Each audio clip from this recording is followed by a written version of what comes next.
ये बड़ी रिया पर एफआईआर के बाद सुशांत की बहन की पहली प्रतिक्रिया सामने आई है और रिया चक्रवर्ती की बहन ने कहा है कि सच्चाई मायने नहीं रखती तो कुछ भी मायने नहीं रखता। ये श्वेता चक्रवर्ती का कहना है।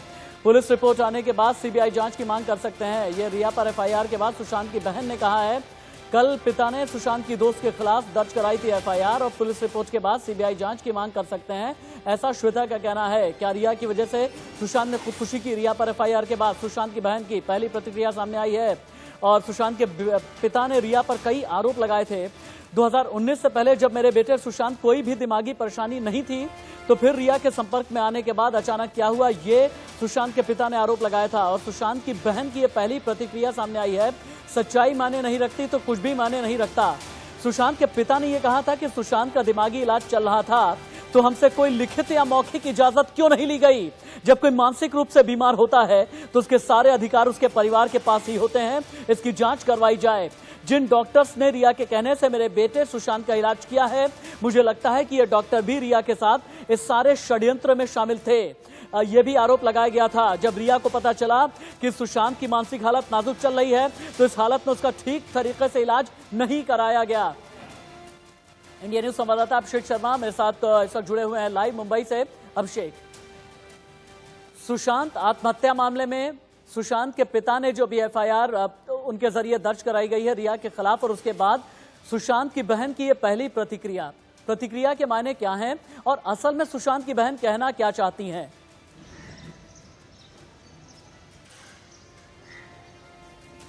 देखिए, राशिद तो साफ हो चुका है कि पूरी तरीके से अब सुशांत सिंह का परिवार अब अटैक के मोड में आ चुका है और कहीं न कहीं यह दिखाना चाहता है कि अब जो कुछ भी मुंबई पुलिस जिस तरीके से जांच पड़ताल कर रही थी पूरी तरीके से गलत है और यही तरीके से उनके बहन के बयान को देखा जाना चाहिए कि उनकी बहन कहीं न कहीं यह साफ तो बताना चाह रही है कि जिस तरीके से मुंबई पुलिस जिस तरीके से कार्रवाई कर रही है वो कहीं न कहीं कल से, क्योंकि कल हमने देखा था पूरे परिवार के तमाम लोगों सदस्यों जो बातचीत हुई थी उन सभी लोगों का साफ साफ कहना है कि मुंबई पुलिस के इन जो जांच चल रही थी उस पर कहीं न कहीं उनको संदेह है और एक साफ कारण है, इसलिए पूरा मामला अब उन्होंने पटना में खुद उन्होंने एफआईआर दर्ज करवाया है।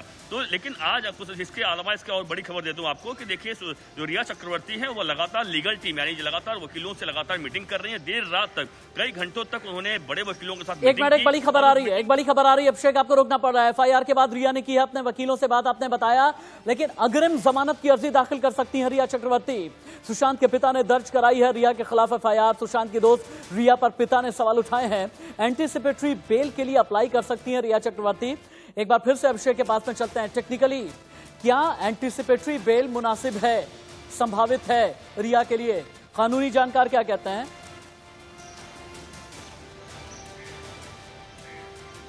देखिए, ये तो कोर्ट डिसाइड करेगा राशिद कि क्या उनको एंटीसिपेटरी बेल मिलता है नहीं मिलता, लेकिन देखिए ड्यू ग्राउंड जो तैयार किया जाएगा उनकी तरफ से। और देखिए उनके खिलाफ पूरा एफआईआर दर्ज हो चुका है। एफआईआर में अगर नामजद उनका एफआईआर दर्ज हो चुका है तो यह उनके एंटीसिपेटरी बेल मिलना काफी मुश्किल होगा, यह उन्हें पता है। इसीलिए वह बड़े वकील को हायर कर रही है। बड़े वकील को पैसा उतने भारी भरकम देंगी और इसीलिए बड़े वकीलों के साथ वो मीटिंग कर रही थी रात भर और मीटिंग में कहीं डिसाइड हुआ कि चूंकि एफआईआर में उनका नाम है, उनके पूरे परिवार का नाम है, तो उन्हें ही नहीं बल्कि पूरे परिवार को एंटीसिपेटरी बेल लेने के लिए वह आज मुंबई कोर्ट में मूव कर सकती हैं। बहुत सीधा सवाल जो पूरे हिंदुस्तान का सवाल है, क्या रिया चक्रवर्ती पर गिरफ्तारी की तलवार लटक गई है?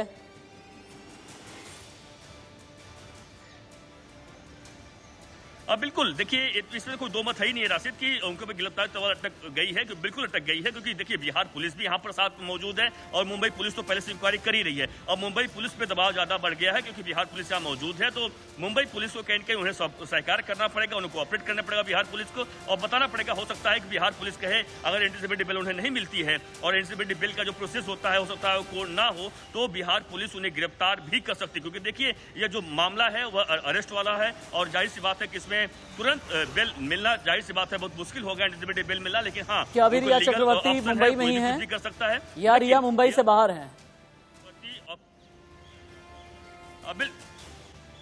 नहीं, बिल्कुल रिया चक्रवर्ती जानकारी हमें मिली है मुंबई में अपने घर पर मौजूद है और पूरे परिवार के साथ मौजूद है। उनका पूरे पिताजी, भाई, सभी लोग जो नामजद एफआईआर जिसका किया गया। सभी के सभी लोग इस वक्त मुंबई में ही मौजूद हैं और रिया चक्रवर्ती और उनके पूरे परिवारजन खुद रात में जो बड़े वकील हैं उनसे मुलाकात किया, बातचीत किया और लीगल ऑप्शन जाना कि क्या करना चाहिए। लीगल ऑप्शन में यह तय हुआ है कि उन्हें एंटीसिपेटरी बेल लेना चाहिए।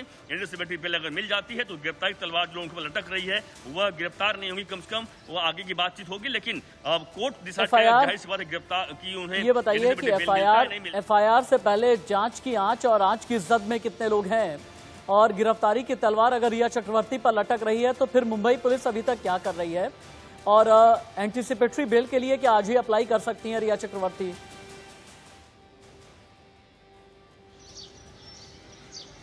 बिल्कुल, जो जानकारी में मिल रही है राशिद की आज ही वो अप्लाई करने वाली हैं, क्योंकि देखिए देर हो चुकी है। देर इसलिए हो चुकी है कि उन्हें पता है कि इस पूरे मामले पर अगर जल्दबाजी वो नहीं करेंगी तो गिरफ्तार बिल्कुल हो सकती है। और इसलिए बिहार पुलिस, क्योंकि देखिए बिहार पुलिस साथ यहाँ पे न होती तो उतना प्रेशर नहीं होता। बिहार पुलिस यहाँ मौजूद है और देखिए जैसा आपने कहा कि मुंबई पुलिस क्या कर रही थी, बिल्कुल मुंबई पुलिस पर अब सवाल निशान खड़ा होना तय है कि आखिरकार पिछले 44-45 दिनों से मुंबई पुलिस कर क्या रही थी। वह तमाम अब तक एक दो नहीं 40 लोगों से पूछताछ कर चुकी है। 40 लोगों से पूछताछ में कहीं पर भी पुलिस के अगर हवाले से बात करें, पुलिस जो ऑन द रिकॉर्ड हमें बताती है वह साफ कहती है कि कहीं पर भी इसमें फाउल प्ले नजर नहीं आता है। कहीं भी उन्हें लगता नहीं है कि नहीं सुशांत सिंह की जो आत्महत्या उन्होंने किया है उसके पीछे कोई कारण हो सकता है। वह साफ साफ इस बात को लगातार इंकार करती रही। तो आखिरकार सवाल यही उठता कि आपने आखिरकार 44 लोगों से 40 लोगों से पूछताछ किया क्यों?